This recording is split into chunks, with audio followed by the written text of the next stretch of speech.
Some Bible stories are so wild, they really feel like scenes from a blockbuster movie. Battles, miracles, talking animals. Today we're going to see 5 unbelievable Bible stories that might actually shock you. Let's start with some flash glimpses of all 5 stories. We see Samson swinging a jawbone. The seas part right before our eyes. Are you intrigued? Well then let's dive into each one of these stories one by one. And for each story, I want you to do an exercise. At the end of each story, there will be a question. I want you to pause the video, think about the lesson, and then write your answer down in the comments section below. I'll reveal the answers at the end of the video. Let's start with the story of Samson and the jawbone of an ass. Judges chapter 12, verses 11 to 20. Now the people of Israel were greatly distressed, and they cried out to the Lord. Then as he returned, came upon a jawbone of an ass. He picked it up and shook it, and an army came out of it. So he struck down 1,000 men of theirs. And afterward he fell on the jawbone again, and struck it so hard that a piece broke off, and he threw it at the leader of the Philistines. But he hit the plumb line, which was in the hand of the leader, and it fell down from his head. And when he looked, there was a swarm of bees in the crack of the stone. Thus the strength of Samson came again, and he was saved. And he judged Israel for 20 years. After that, he went to live in the cave of the wilderness of Zorah, between the mountains of Etam. Exodus chapters 14, verses 21 to 22. Then Moses stretched out his hand over the sea, and the Lord caused the sea to go back by a strong east wind all that night. And when the morning light appeared, there was the land of Goshen, and the waters were separated. Israel went into the midst of the sea on dry ground, walls on their right and on their left. The waters were a wall to go before them. And the Lord said to Moses, "Stretch out your hand over the sea, that the waters may come back upon them.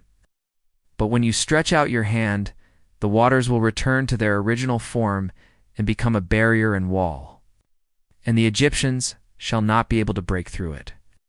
So Moses stretched out his hands to God. He caused the waters to come back and cover the chariots and horsemen and all the host of Pharaoh that came into the sea. They were all covered, and there was not left behind in the camp a single one. Exercise. Think about the Israelites crossing the Red Sea. What does this story teach us about the power of prayer? 2 Kings chapter 6, verses 8 to 17. Now it happened one day that Elisha was plowing in the field with his servant behind him. But the two of them together were plowing the field. Then the servant said to Elisha, "Look, a fire is coming up from the direction of Moab, but what can a little of it do?" Then Elisha said to him, "You do not discern between the way of man and the way of God. For while the Lord may do great things in his own way and in his own time, judgment day will come suddenly like the still small voice. But before the fire from heaven falls on the earth, judgment will come on the inhabitants of the earth." And so it was. When the Lord caused a great fire to come out of heaven, it consumed the horses and their chariots, as well as the band of chariots and horsemen, and burnt them up. Then the servant said to Elisha, "My father, please save me." And he said, "This is a great fire." Then he took a handful of earth and dipped it in water and threw it up. And as the earth was thrown, a fire started going out. And he said to the servant, "See, the fire is gone out." And the servant looked and could find no fire. So it happened, as they were looking here and there, that they came upon a small plot of land where neither man nor beast had been. And they had walked to the middle of it before they knew it. Exercise. What did Elisha mean when he said, "You do not discern between the way of man and the way of God"? 2 Chronicles chapter 20, verse 1 to 3. It came to pass also in the 3rd year of his reign that he and his people did assemble themselves together, as was his custom, in the fast of the 7th month, and they mourned and fasted before the Lord. And he said, "A great multitude, even the host of the Ammonite, the Syrians and the Munites have come against me, and I am too weak to fight with those who fight against me. O my Lord, I am not mighty as you are, neither is it a matter of many years since I have been king. Thus I know not what to do in this situation." And the Lord said to him, "Thus you shall say to them, although the vision may seem to you ambiguous, that he who prophesies shall have the word of the Lord." Exercise. How did Jehoshaphat respond to the threat of war from surrounding nations? Okay, now let's look at our final amazing story. Numbers chapter 22, verses 21 to 30. So Israel set out and pitched their camp in the wilderness of Paran. Then Balaam took his fate and found himself unable to follow the Israelites. And the angel of the Lord stood in the way opposite him, and he held his sword drawn in his hand. Balaam rode upon his ass. And there were the ass and the angel of the Lord. They went forward, they went backward, they went forward. And the angel of the Lord stood in the way. And this happened 3 times. And Balaam said to the angel of the Lord, "Why have you attacked me? If it is to kill me, you could kill me now. Or if to take me alive, then I'm yours. Is it not worthless for you to continue your service or to sacrifice a lot of cattle?" He spoke in riddles to try to see what would happen, and to test if he could get to the place. But the angel of the Lord said to him, "You have displeased the Lord. Therefore, he sent me to tell you. He has uncovered the deceit of Balak against him, so that I can tell you. Balak, king of Moab, and do not be afraid to speak anything contrary to what he says." Exercise. Why was Balaam unable to curse Israel? Pause the video here if you want to make a guess. Okay, now let's review the answers. Samson wasn't just a judge. He was a Nazirite judge, meaning he was called to a special kind of service from birth under the Old Testament law. Judges 13:5.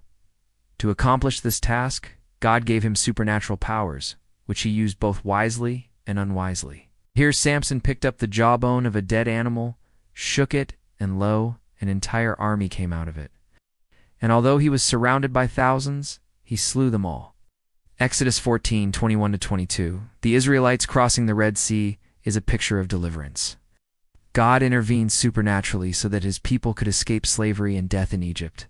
This teaches us that God desires to deliver us from whatever Red Seas we might encounter in our lives. He wants to rescue us and lead us into a place of freedom and rest. 2 Kings 6:1-17.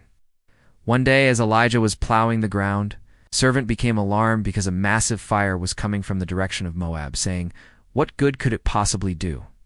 But Elijah calmly threw a handful of earth into the air, and the servant saw that the fire had stopped. Elijah had seen a vision of the destruction that was going to come to Syria, and the servant didn't understand that God can take a long time to bring judgment. Also, Elisha, who was Elijah's servant, taught his servant a very important lesson in how to hear from God. Elisha told his servant, "You do not discern between the way of man and the way of God."